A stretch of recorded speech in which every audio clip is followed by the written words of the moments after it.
Allo stadio armati di spranche e tondini. 20 ultra catanesi si sono presentati così ieri ad Agrigento per assistere al derby con l'Acragas e si deve alla professionalità degli agenti di polizia se non sono riusciti a colpire i loro bersagli, ovvero i tifosi biancoazzurri.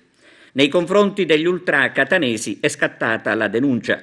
È un dato che conferma quanto rischiosi siano le partite come quella di ieri all'Esseneto, quando si hanno di fronte ultra intenzionati ad aggredire gli avversari.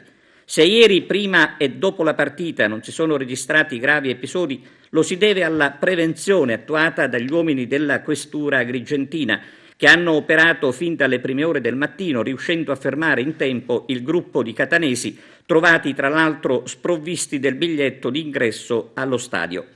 C'è da dire comunque che la stragrande maggioranza dei tifosi giunti da Catania, che hanno gremito il settore ospiti, hanno tenuto un comportamento degno di nota.